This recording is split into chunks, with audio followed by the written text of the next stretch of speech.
September 2008 मधील या मालेगाव बॉम्बस्फोट प्रकरणातला हा निकाल सध्या आपण पाहतोय। त्यामध्ये या आरोपींची निर्दोष मुक्तता झालेली आहे। 2008 मध्ये मालेगाव इथे हा बॉम्बलास्ट झाला होता, ज्यामध्ये 7 आरोपी यांची निर्दोष मुक्तता झाली आहे। अधिक या सगळ्या संदर्भात जाणून घेऊया आपले प्रतिनिधी अक्षय यांच्याकडून। अक्षय, सर्व आरोपींची निर्दोष मुक्तता कोर्टाने केली, नेमकं कोर्टात यावेळेला काय काय झालं?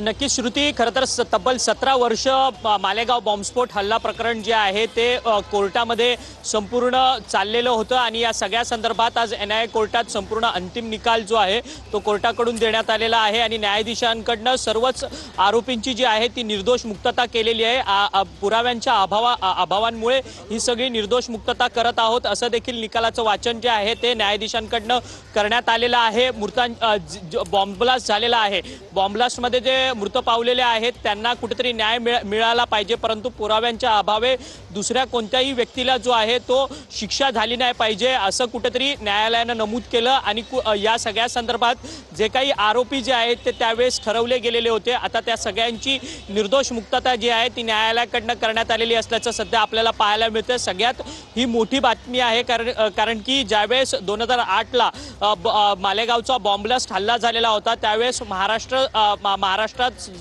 आघाडीचं सरकार होतं, काँग्रेस आणि राष्ट्रवादी काँग्रेसचं, आणि त्याच्यानंतर या संपूर्ण बॉम्बब्लास्टची संपूर्ण तपासाची सूत्र जी आहे ती हल्लेली आपल्याला पाहायला मिळत होती। पहिलं नाशिक पोलिसांकडनं, नंतर ATS कडनं आणि त्यानंतर NIA कडनं हा संपूर्ण तपास जो आहे तो चाललेला पाहायला मिळाला। तब्बल 17 वर्ष ही संपूर्ण तपास यंत्रणा जी आहे ती या सगळ्या घटनांमधला तपास करत होती आणि विविध पुरावे जे आहेत ते कोर्टापुढे मांडत होती, परंतु कोर्टाने आजच्या अंतिम निकाल वाचनामध्ये म्हटलं की पुराव्यांच्या अभावी ही कोणत्याही व्यक्तीला जी आहे ती चुकीची शिक्षा झाली नाही पाहिजे आणि त्यामुळे पुराव्यांच्या अभावी ही संपूर्ण निर्दोष मुक्तता जी आहे ती सगळ्या आरोपींची होते असं कोर्टाकडनं निकाल वाचनात म्हटलेलं आहे। आणि या निकाल दिल्यानंतर सर्वच कोर्टामध्ये उपस्थित जे काही आरोपी आहेत त्या सगळ्यांच्याच चेहऱ्यावरती हास्य आपल्याला पाहायला मिळालं आणि त्यांनी ही न्यायाधीशांपुढे हात देखील जोडलेले आहेत आणि ही संपूर्ण महत्त्वाचा निकाल मांडला जातो कारण की तब्बल 17 वर्ष हा संपूर्ण खटला चालला गेला आणि हिंदू दहशतवाद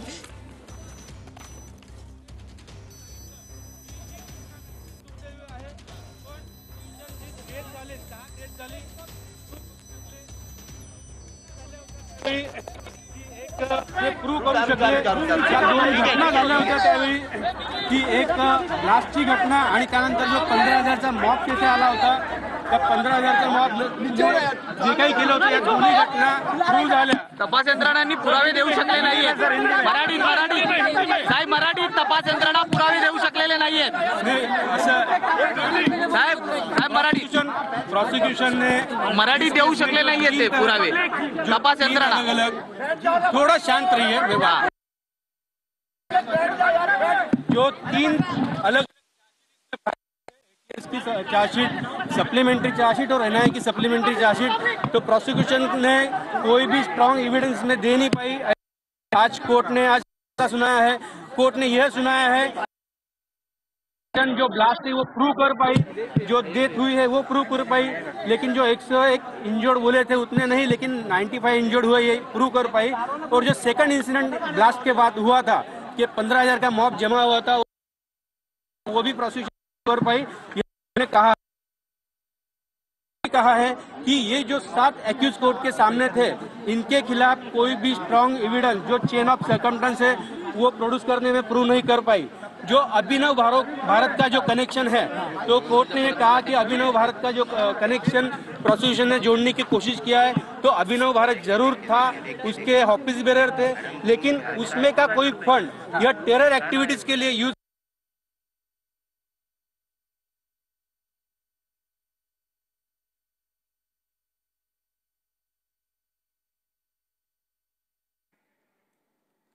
तर मालेगाव स्फोट प्रकरणातील सर्व आरोपींची निर्दोष मुक्तता करण्यात आलेली आहे।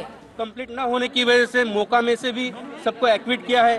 जो UAPA का सैंक्शन था इस केस में फॉल्टी था, उस वजह से कोई भी यूएपीए के जो सेक्शन है 16 या 18 वो इसमें अप्लीकेबल नहीं हो सकते हैं।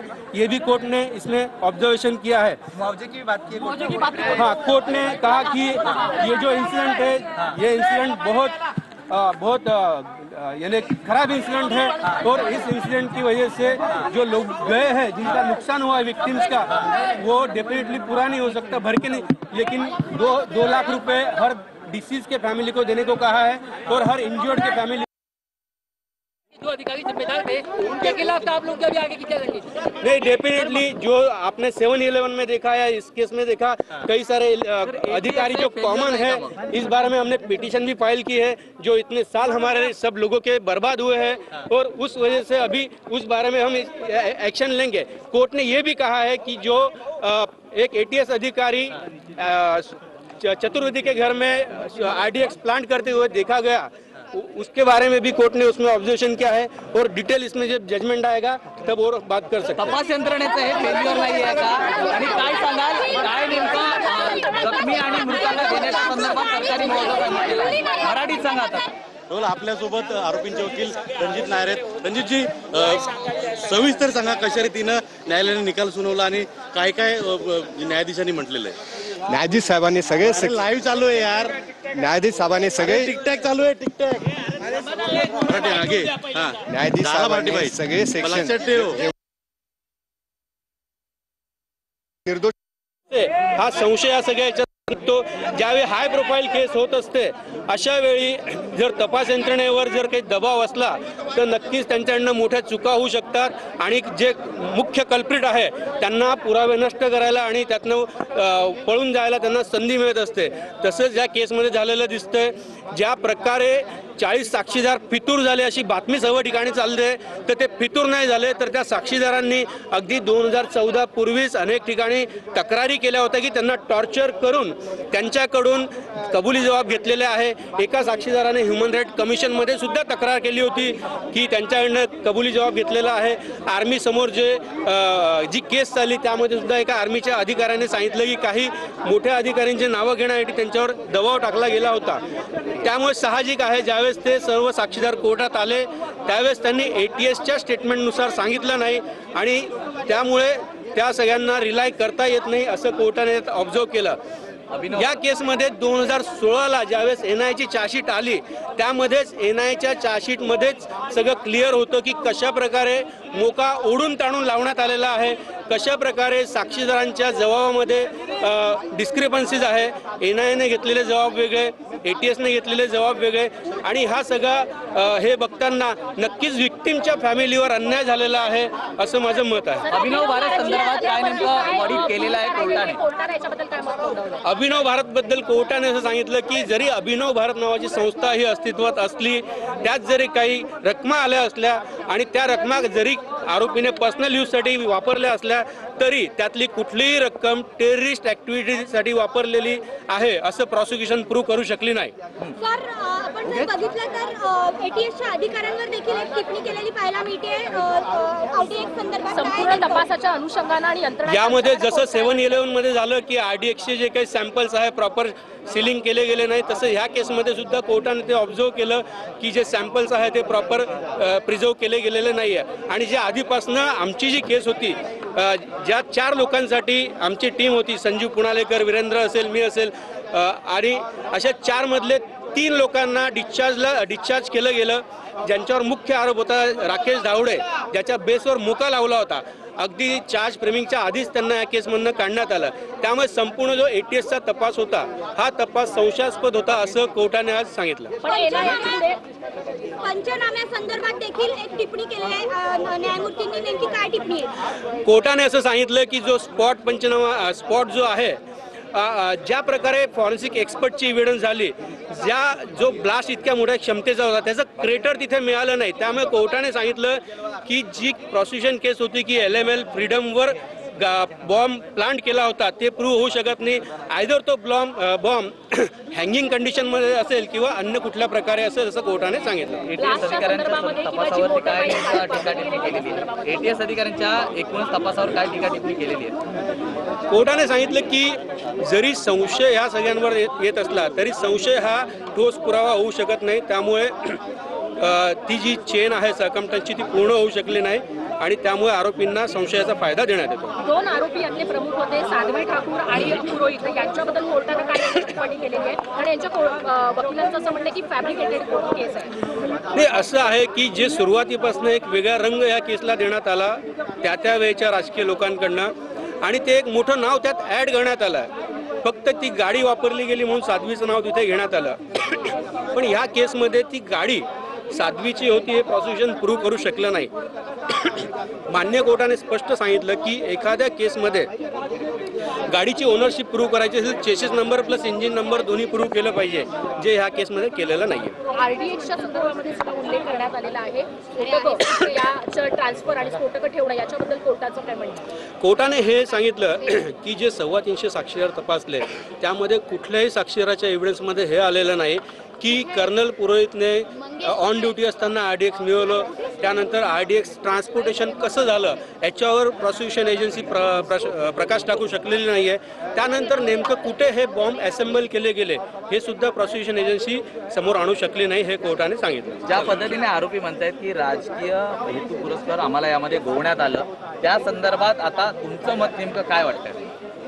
नाही, असं आहे की कोर्ट कधीही राजकीय हेतू किंवा कुठलेही जात धर्म बघून हे निर्णय देत नसतो. जो पुरावा कोर्टासमोर आलेला आहे त्या पुराव्याच्या आधारे कोर्टाने आज हा निर्णय दिलेला आहे आणि आरोपींना शिक्षा देण्याइतपत पुरावा कोर्टासमोर नाही. 2016 ते 2025 पर्यंत ही केस लांबली होती. मधल्या काळामध्ये कुठलीच गोष्ट प्रूव्ह झाली नाही असं कोर्टाचं म्हणणं आहे. इतका काळ ही केस लांबण्याचं कारण नेमकं काय आहे? असं आहे की 2011 ते 15 या केसचे रेकॉर्ड होते, हे सुप्रीम कोर्टमध्ये पाठवले गेले होते आणि त्या ठिकाणी वेगवेगळ्या आरोपींचे वेगवेगळे अर्ज होते. मोका डिस्चार्जसाठी होता, UAPA साठी होता, अशा वेगवेगळ्या कारणाने ते होतं आणि त्यानंतर त्यामुळे ही केस डिले झाली. Thank you sir. Thank you sir. तो पुराव्याअभावी मालेगाव स्फोटातील सर्व आरोपींची निर्दोष मुक्तता करण्यात आलेली आहे. साध्वी प्रज्ञा, कर्नल पुरोहितांसह 7 आरोपींना निर्दोष मुक्त करण्यात आलेलं आहे. तर साध्वी प्रज्ञा सिंग, कर्नल पुरोहित यांच्यासह या 7 आरोपींची निर्दोष मुक्तता झाली आहे. पुराव्यांच्या अभावी मालेगाव बॉम्बस्फोटातील हे सगळे आरोपी निर्दोष मुक्त झाले. महत्वाची घडामोड, मालेगाव प्रकरणातील सर्व आरोपींची निर्दोष मुक्तता करण्यात आलेली आहे. पुराव्यांअभावी निर्दोष मुक्तता करण्यात आलेली आहे. मध्ये सुरुवातीपासूनच वेगवेगळ्या प्रकारचे स्टेटमेंट राजकीय लोकांकडून यात येत होते. त्यानंतर वेगवेगळ्या प्रकारचे मीडियामध्ये बातम्या येत होत्या. त्यामुळे तपास यंत्रणा मिसगाईड झाली किंवा कसे हा संशय या सगळ्या याच्यात निघतो. ज्यावेळी हाय प्रोफाईल केस होत असते अशा वेळी जर तपास यंत्रणेवर जर काही दबाव असला तर नक्कीच त्यांच्याकडनं मोठ्या चुका होऊ शकतात आणि जे मुख्य कल्प्रिट आहे त्यांना पुरावे नष्ट करायला आणि त्यातनं पळून जायला त्यांना संधी मिळत असते. तसंच या केसमध्ये झालेलं दिसतंय. तर साध्वी प्रज्ञा, कर्नल पुरोहितांसह 7ही आरोपींना निर्दोष मुक्त करण्यात आलेलं आहे. पुराव्यांअभावी मालेगाव बॉम्बस्फोटातील सर्व आरोपींची निर्दोष मुक्तता करण्यात आली आहे. सुरुवातीपासून एक वेगळा रंग या केसला देण्यात आला त्या वेळेच्या राजकीय लोकांकडनं आणि ते एक मोठं नाव त्यात ॲड करण्यात आलं. फक्त ती गाडी वापरली गेली म्हणून साध्वीचं नाव तिथे घेण्यात आलं. पण ह्या केसमध्ये ती गाडी साध्वीची होती हे प्रॉसिक्युशन प्रूव्ह करू शकलं नाही. मान्य कोर्टाने स्पष्ट सांगितलं की एखाद्या केसमध्ये गाडीची ओनरशिप प्रूव्ह करायची असेल chassis number plus engine number दोन्ही प्रूव्ह केलं पाहिजे, जे ह्या केसमध्ये केलेलं नाहीये.